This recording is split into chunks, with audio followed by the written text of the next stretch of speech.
Hey guys, what's up? कैसे हैं आप लोग? I hope everything will be good.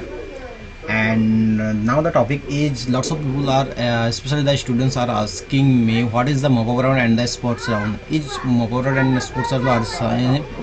And then the answer is not. The mop round and sports rounds are not same. हम पूरा video में इसको शुरू से लेकर अंत तक एक डिटेल्स में बात करेंगे कि मॉप अप राउंड होता क्या है, स्पॉट राउंड होता क्या है। लेकिन उससे पहले मैं आपको बताऊंगा कि वीडियो को स्किप मत करना। मतलब अगर आपको एक स्किप करोगे, लेकिन अगर आपको मॉप अप राउंड और स्पॉट राउंड अगर आप लोगों को मालूम भी नहीं चलेगा, अगर आप किसी पॉइंट को छोड़ दोगे तो उसमें अंतर रह जाएगा या फिर आप लोगों को समझ में सही तरीके से नहीं आएगा। अब समझ में जब सही तरीके से नहीं आएगा तब आप लोगों को सवाल बहुत ज़्यादा आएगा। मैं मतलब यस्टरडे की बात ही कर रहा हूँ कि बहुत ज़्यादा एक कमेंट का रिप्लाई दे रहा था, तो कमेंट में यार इतना ज़्यादा सवाल आ रहा है कि उससे हो सकता है मुझे पूरा पैराग्राफ लिखना पड़े। ऐसे नहीं हो सकता। मैं उसके सॉरी कह देता हूँ, क्योंकि अगर आपको कोई ज़्यादा इंक्वायरी है तो आपको सोशल मीडिया में जाना चाहिए। कमेंट में कितना ज़्यादा रिप्लाई करेगा कोई, मतलब ऐसा लगेगा कि वो पर्सनल कन्वर्सेशन हो रहा है, ठीक है ना। तो मैं उम्मीद करता हूँ आप लोग समझ रहे होंगे, कमेंट में उतना ज़्यादा रिप्लाई नहीं दिया जा रहा है। और दूसरी बात कि कमेंट कभी कभार ऐसा होता है कि कमेंट कहीं छूट जाता है, मतलब कहीं गुम सा जैसे जाता है। जो अपडेट मैं जो भी हो सकता है, मैंने ऐसा बहुत सारे का हुआ है, मतलब लोग कमेंट कर रहे हैं कि आप मैंने रिप्लाई नहीं दिया। रिप्लाई मैं मतलब ऐसा कभी नहीं होता कि मैं देख के रिप्लाई नहीं देता। हो सकता है कि आपका कमेंट कहीं पीछे छूट गया हो, ऐसे ही होता है जिसकी वजह से मैं रिप्लाई नहीं दे पाता। अब उस बात को जाने दो। अगर आपको बहुत ज़्यादा कहीं मैं कमेंट का रिप्लाई नहीं दे रहा हूँ तो आप सोशल मीडिया में ये मुझे सोशल मीडिया 3-4 सोशल मीडिया है, वहाँ पर जाकर आपको मैसेज करना चाहिए, वहाँ पर मैं आपका रिप्लाई दे दूँगा। लेकिन वो बड़ी बात नहीं है। अब पॉइंट आता है कि mop up round and spot round ये होता क्या है। मैंने ऑलरेडी इसके बारे में एक वीडियो बनाया था जो कि लास्ट ईयर वाले में थे। अगर उसका सजेशन आपको नहीं मिल रहा है तो देन कोई बात नहीं, मैं अभी आपको टोटल डिस्कशन कर देता हूँ कि mop up round and sports round क्या होता है। सबसे पहले आ जाता है कि mop up round. Mop up round इसके बारे में बहुत ज़्यादा काफ़ी ज़्यादा वीडियो आ रहा है, लेकिन मॉप अप राउंड एक्चुअली में 90 to 95% लोगों को पता ही नहीं कि मॉप अप राउंड होता क्या है। मॉप अप राउंड होता है ऐसा है कि अगर WBJE में फर्स्ट राउंड, सेकेंड राउंड या फिर कितना भी राउंड हो जाए, उसके राउंड खत्म होने के बाद, जो ऑफिशियल राउंड खत्म होने के बाद कुछ कुछ ऐसे कॉलेज हैं जो भी WBJE के अंदर आते हैं, जितने भी कॉलेज उनमें सीट वैकेंट रह जाते हैं। ऐसा कभी नहीं होता कि सारे कॉलेजों में, सारा ब्रांचों में, सारा स्ट्रीमों में, हर एक स्ट्रीमों में हर सीट भर जाता है।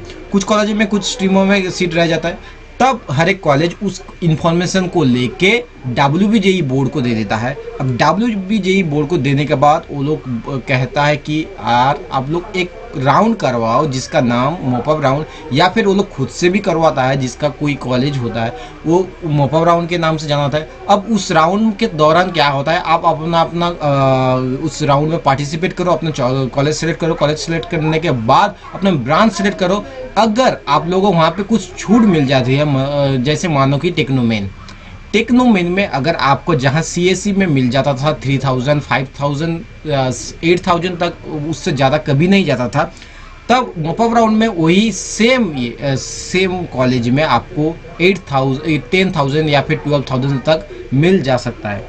मैं एक एग्जाम्पल के तौर पे बता रहा हूँ, मिसाल के तौर पे बता रहा हूँ, ऐसा एग्जैक्टली नहीं बता रहा। इसे फिर आप लोग दिमाग में मत रख लेना।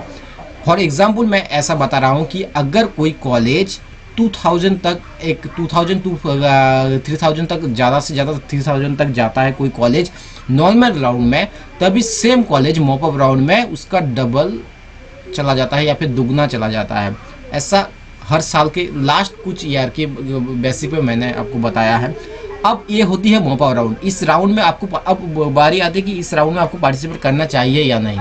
मैं सबसे पहले अगर बात कर देता हूँ कि जो भी अगर लास्ट ईयर या फिर लास्ट ऑफ लास्ट ईयर की बात करें कि मॉप अप राउंड में पार्टिसिपेट करना चाहिए या नहीं, या फिर कितना बेनिफिशियल है, तो मैं बताऊंगा मॉप अप राउंड में आप लोग, अगर आपको सही मायने में कुछ कॉलेज नहीं मिल रहा है तो आप लोग चेक कीजिए। उससे पहले आपको करना क्या है कि आपको जो भी WBJ के, जो जैसे कि मान लो कुछ कॉलेजों में आपको अपना अपना सेलेक्ट कर लेना है। सेलेक्ट करना है इन द सेंस कि आप लोगों को कटअप में ध्यान रखना है। हम तो कटअप क्या होता है कि कटअप में आप लोग कैसे कटअप को चेक करना है, मैंने ऑलरेडी बना दिया है। आई बटन पे वीडियो का लिंक आ रहा होगा, वहाँ पे जाके आप लोग कटअप चेक करो।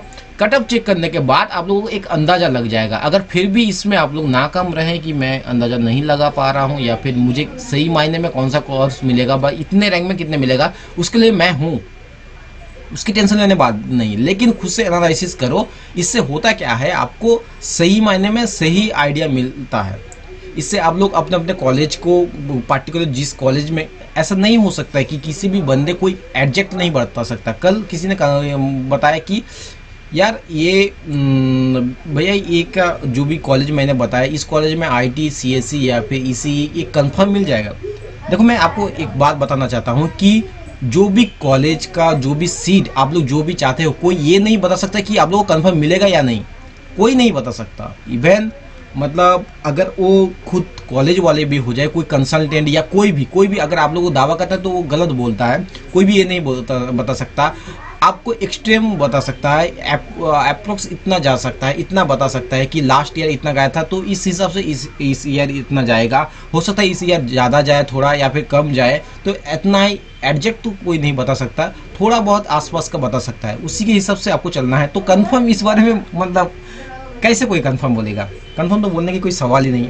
अब आती है कि स्पॉट राउंड। स्पॉट राउंड क्या होता है? देखो यार, स्पॉट राउंड सीधी सी बात होता है, आपको अगर स्पॉट राउंड इसको थोड़ा तोड़ोगे ना, तोड़ के फिर से जोड़ोगे ना, फिर आप लोगों को आंसर मिल जाएगा। अब तोड़ के जोड़ने का मतलब क्या होता है? तोड़ के जोड़ने का मतलब ये होता है कि अगर आप लोग स्पॉट राउंड मतलब क्या होता है कि सुना है हम लोगों ने, स्पॉट के अंदर मतलब स्पॉट इन द सेंस यहाँ पे कॉलेज कुछ कॉलेज ऐसा भी होता है जो खुद का राउंड करवाता है, खुद से मतलब काउंसलिंग कराता है। वो कैसे ना, वो कुछ फना डेट दे देता है कि अगर उसके कॉलेज में कुछ वैकेंट सीट रह गए तो वो फना डेट दे देता है, जो भी अपना वेबसाइट में। वो कैसे कब होगा मैं आपको बता दूंगा, उसके लिए कोई टेंशन लेने वाली बात नहीं है। आपको सिर्फ सब्सक्राइब करके बेल आइकन को दबा देना है, क्योंकि ऐसे इंपॉर्टेंट वीडियो को आपको चाहिए तो सबसे पहला आपको नोटिफिकेशन जाना चाहिए। ये रिमेंबर कर लेना, सिर्फ बेल आइकन सिर्फ सब्सक्राइब करके रखना नहीं है, उसे बेल आइकन को भी दबा देना है, क्योंकि उसे नोटिफिकेशन आता रहेगा ना। तो अब बात आती है कि अगर जब भी इसका जो भी नोटिस आएगा मैं आपको बताता रहूँगा, लेकिन आपको स्पोर्ट राउंड में पार्टिसिपेट कैसे करना है, कॉलेज खुद से बता देगा कि मेरे मान लो कि जो भी डेट, अगर आज आपका 26 है, 26 अगस्त है, 26 सितंबर को शायद कोई जादवपुर अपना स्पॉट राउंड कराएगा। और अपना उससे 4-5 दिन पहले या फिर एक हफ्ते पहले वो अपना नोटिस दे देगा कि यार बहुत जो भी हाल ही में या फिर इस तारीख को या फिर 26 सितंबर को मेरे कॉलेज में स्पोर्ट्स राउंड होने वाला है। जितने भी जो भी कैंडिडेट है उनका रैंक इतने तक जाएगा, वहाँ पे रैंक भी मेंशन कर दिया जाएगा। घबराने की बात नहीं, क्या कौन कौन पार्टिसिपेट कर सकता है ये सब, इसके लिए भी कोई टेंशन लेने वाली बात नहीं है, क्योंकि वहाँ पे ऑलरेडी मेंशन कर देगा इतने रैंक तक बच्चे आ सकते हैं, आके पार्टिसिपेट कर सकते हैं। उसी के हिसाब से आप अपना अपना रैंक को ठीक कर लेना, अपने अपने जो भी आप पार्टिसिपेट करने के लायक है या नहीं, वो मैं उसी में बता दिया जाएगा नोटिस के दौरान। जब भी कोई नोटिस आएगा मैं आपको बता दूंगा, उसके लिए कोई टेंशन लेने वाली बात नहीं है, वहाँ पर जाके आप लोग ले सकते हो। अब पॉइंट आता है थोड़ा बहुत, कभी कभार क्या होता है, अगर इसमें एक स्पॉट राउंड में एक जानने वाली बात है कि आपको अगर थोड़ा बहुत ज़्यादा रैंक है तब भी आप पार्टिसिपेट करो, इसका बहुत ज़्यादा बेनिफिशियल है। बेनिफिशियल क्या है कि अगर मान लो किसी कॉलेज में अगर जादवपुर या फिर जेयू अगर स्पॉट राउंड करवा रहा है, उसने बता दिया कि 10,000 या 15,000 तक बच्चे को लेगा। अब सवाल आता है, हर कोई स्पॉट राउंड तक इंतजार नहीं करता, 95% बच्चे स्पॉट राउंड तक इंतजार नहीं करते या फिर मॉपअप राउंड तक इंतजार नहीं करते। तो होता क्या है, जहां किसी बच्चे को जादवपुर में केमिकल मिल रहा था 2000 या 3000 में फॉर एग्जांपल, वहीं पे अगर उस बच्चे अगर ना जाए तो सेम कॉलेज सेम चीज़ आपको 4000 या फिर 5000 वाले बच्चे को, 5000 रैंक वाले बच्चे को मिल जाएगा। समझ रहे हो? अगर वो प्रेजेंट नहीं होगा ना तो उसके बाद जिसका अगर 2000 वाला प्रेजेंट नहीं है, उसके बाद 2001 वाला जो भी है उसको मिल जाएगा। तो इस हिसाब से अगर आपका लक अच्छा रहा, अगर आपका मतलब लक एग्जैक्टली नॉट, ये लक बोलना भूल होगा, कि अगर किसी ने ना जाया होगा आपको इसका फ़ायदा ले लेना है। स्पेशली जिनका रैंक थोड़ा बहुत ख़राब है वो तो मस्ट जाइए, क्योंकि बहुत सारे जो भी अच्छे रैंक वाले होते हैं वो ऑलरेडी एडमिशन ले लेते हैं। अगर आपको एडमिशन चाहिए तो आप लोग जाइए, थोड़ा मेहनत लगेगा, मेहनत कुछ नहीं यार, आपको एक सीट पूरा 4 साल आपका इस सीट से जो भी कैरियर डिसाइड होता है, तो उसके हिसाब से आप जाइए एंड उसके हिसाब से आप अपना प्रिपरेशन कीजिए। मैं उम्मीद करता हूँ मॉपअप एंड स्पोर्ट्स राउंड का सारा डिटेल्स आप लोगों को क्लियर हो चुका होगा। अगर फिर भी ना क्लियर होगा तो मुझे कमेंट कीजिए, एंड कमेंट का अगर रिप्लाई नहीं दे पाता हूँ तो मेरे सोशल मीडिया 2-3 सोशल मीडिया है, उस पर मैसेज कीजिए, मैं आपको ज़रूर से ज़रूर रिप्लाई करूँगा। सोशल मीडिया में मैसेज करते बाद आप फॉलो करके करना, क्योंकि उससे आपका मैसेज तुरंत ही दिखता है, ठीक है, नोटिफिकेशन तुरंत आता है। अगर आप लोग नॉर्मली मैसेज करोगे तो वो रिक्वेस्ट में रह जाएगा। मैं ऐसा नहीं कहता कि उसका रिप्लाई मैं नहीं दूंगा, मैं जरूर दूंगा, आप लोग कुछ भी कर सकते हो, मैं रिप्लाई जरूर दूंगा, लेकिन इससे आपका रिप्लाई पाने का चांसेस ज़्यादा बढ़ जाता है। थैंक यू सो मच, आज के लिए इतना ही, लेते हैं अगले वीडियो में फिर से मिलेंगे, तब तक बाय।